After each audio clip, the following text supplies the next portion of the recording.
Hi guys, welcome back to my YouTube channel the SAP study. कैसे हैं आप सब। हम पढ़ रहे थे प्रजामंडल आंदोलन के बारे में, जिसमें हमने बीकानेर प्रजामंडल की स्थापना के बारे में कल पढ़ा था कि पहले उसकी स्थापना हुई बीकानेर में, बाद में हुई उसकी कोलकाता में स्थापना।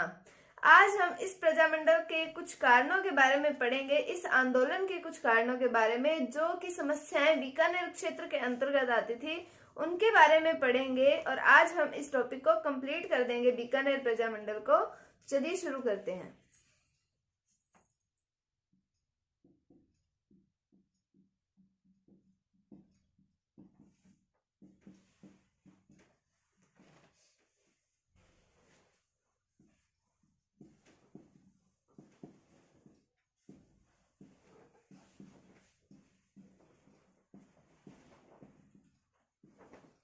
तो सबसे पहली जो समस्या थी वो थी चना निकासी विवाद।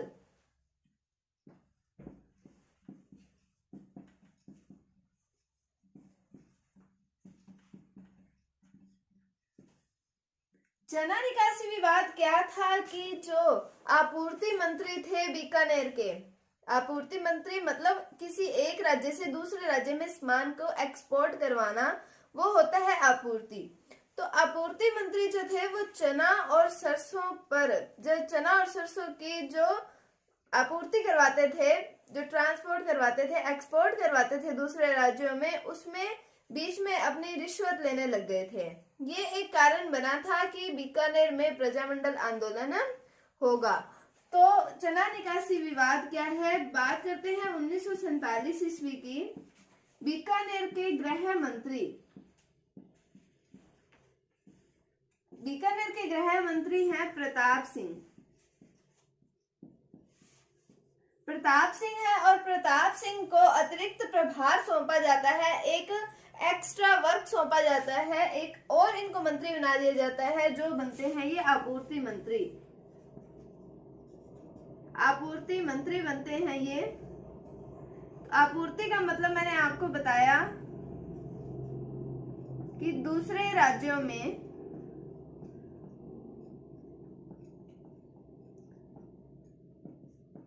एक्सपोर्ट करना। अब जो ये आपूर्ति मंत्री है, जब किसानों को एक्सपोर्ट करना होता था अपना सामान, तब उन्हें परमिट चाहिए होता था। परमिट एक आधिकारिक दस्तावेज होता है, एक लिखित पत्र होता है, जो कि आपूर्ति मंत्री के द्वारा लिया आपूर्ति मंत्री उनको देता है जब उन्होंने अपना सामान एक्सपोर्ट करवाना हो। तो चना और सरसों, ये इन दोनों चीजों के ऊपर दिक्कत आती थी। ये चीजें एक्सपोर्ट होती थी बीकानेर से, तो यहाँ पर किसानों को चना व सरसों की आपूर्ति के लिए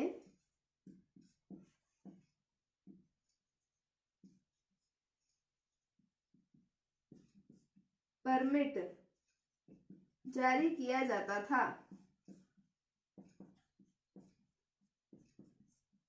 तो परमिट क्या होता है, एक अधिकृत लिखित पत्र होता है, अनुमति पत्र होता है परमिट। अब ये जारी किया जाता था। ये जो प्रताप सिंह है, अब ये बड़े व्यापारियों के साथ मिलकर किसानों से परमिट जारी करने की एवज में लेते थे रिश्वत। तो प्रताप सिंह जो हैं, ये बड़े व्यापारियों के साथ मिलकर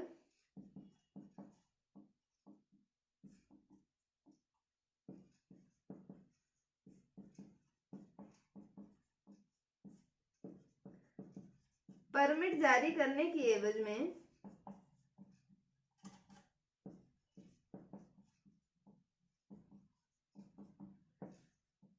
रिश्वत लेते थे। ये था चना निकासी विवाद। ये था बीकानेर वाले क्षेत्र में चना निकासी विवाद। इससे लोग परेशान थे।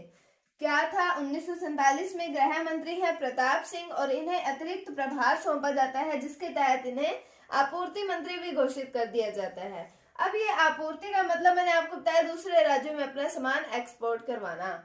तो जब किसानों को चना और सरसों एक्सपोर्ट करवानी होती थी तो उसके लिए परमिट जारी होता था। परमिट का मीन भी मैंने आपको बताया कि सरकारी दस्तावेज होता है, सरकारी पत्र होता है, लिखित में पत्र होता है, जो कि अनुमति देता है कि आप एक राज्य से दूसरे राज्य के अंदर अपनी वस्तुओं का आदान प्रदान कर सकते हैं। तो परमिट जारी किया जाता था। अब परमिट जारी करना था तो प्रताप सिंह को आ गया लालच, तो ये बड़े व्यापारियों के साथ मिलकर इन्होंने रिश्वत लेनी शुरू कर दी। ये किसानों के सामने एक बहुत बड़ी समस्या उत्पन्न हो गई थी। इससे बीकानेर क्षेत्र में विवाद उत्पन्न हुआ था। तो पहली समस्या हमने पढ़ी चना निकासी विवाद, ये टॉपिक मोस्ट इंपोर्टेंट है। इसके बाद में एक रायसिंह नगर की भी समस्या आएगी, बीरबल सिंह आएंगे जिसके अंदर, अब हम वो पढ़ते हैं।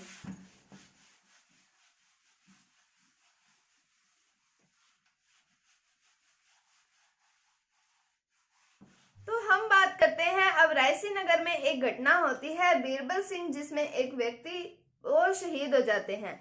ये जो रायसिंह नगर है ये श्री गंगानगर जिले का एक शहर कह सकते हैं, तो वो है रायसिंह नगर। तो यहाँ ये भी बीकानेर क्षेत्र के अंतर्गत आता था। तो यहाँ पर बीरबल सिंह के द्वारा जुलूस निकाला गया था तिरंगे झंडे को लेकर।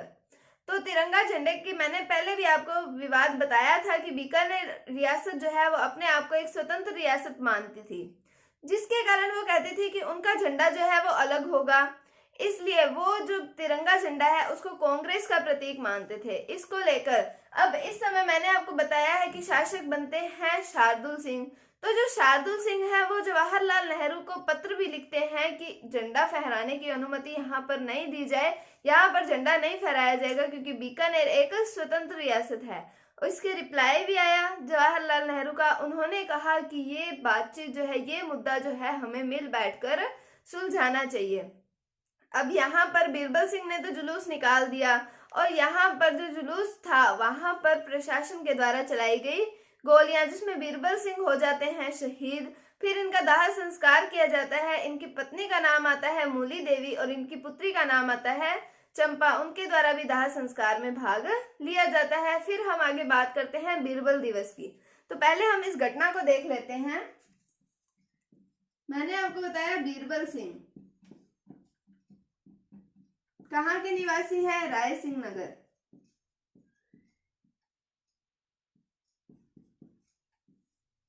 ये है श्री गंगानगर जिले में।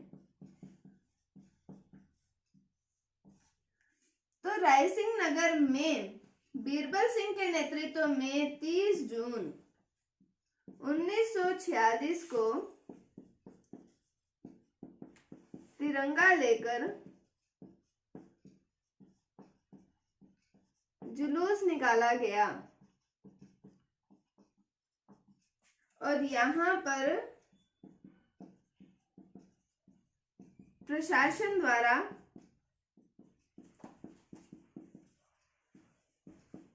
गोलियां चलवा दी। और यहाँ पर जो बीरबल सिंह हैं ये हो जाते हैं शहीद। फिर इनका दाह संस्कार किया जाता है 1 जुलाई को।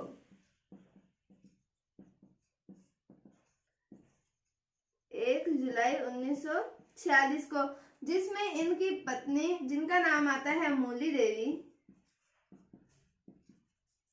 और इनकी पुत्री जिसका नाम आता है चंपा, ये इनके दाह संस्कार में शामिल होते हैं। अब जो बीरबल सिंह है इनके लिए एक शब्द प्रयुक्त किया जाता है जिसका जो आता है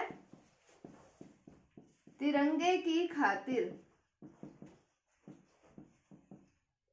तिरंगे की खातिर शब्द का प्रयोग किया जाता है बीरबल सिंह के लिए।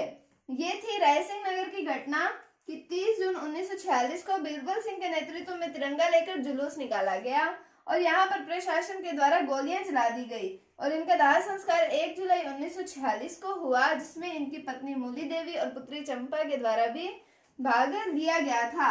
और उस समय प्रजामंडल के सदस्यों के द्वारा 17 जुलाई 1946 को मनाया गया बीरबल दिवस।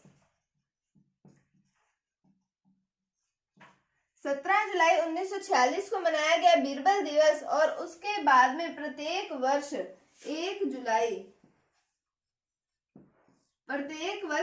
जुलाई को बीकानेर वाले क्षेत्र में मनाया जाता है बीरबल दिवस। प्रत्येक वर्ष 1 जुलाई को मनाया जाता है बीरबल दिवस।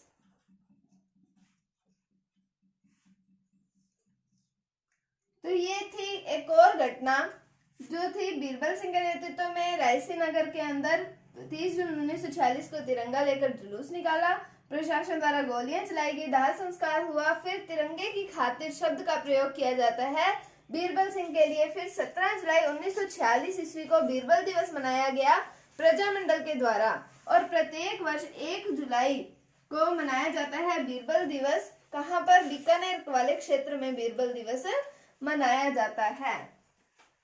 अब जो बीकानेर प्रजामंडल है इसके लिए एक शब्द प्रयुक्त किया जाता है जो है भ्रूण हत्या।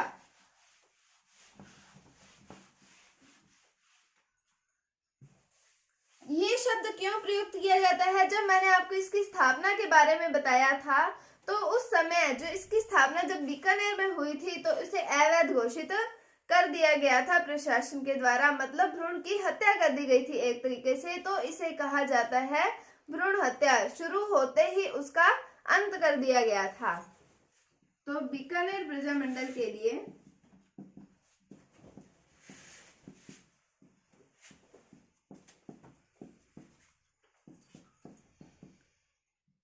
भ्रूण हत्या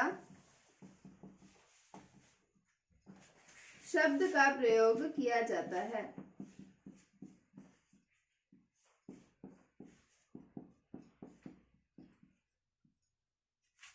तो ये था बीकानेर प्रजामंडल के बारे में। उम्मीद है आपको ये टॉपिक समझ आया होगा। अगर आपको इसमें कोई भी डाउट है तो आप कमेंट सेक्शन में पूछ सकते हैं। कल हम नया टॉपिक स्टार्ट करेंगे, अगले प्रजामंडल के बारे में बात करेंगे हम। और अगर आपको वीडियो थोड़ी सी भी अच्छी लगी है तो इसे लाइक कीजिए, शेयर कीजिए और चैनल पर नए हैं तो इसे सब्सक्राइब जरूर कीजिए। Thank you, thanks for watching, bye bye.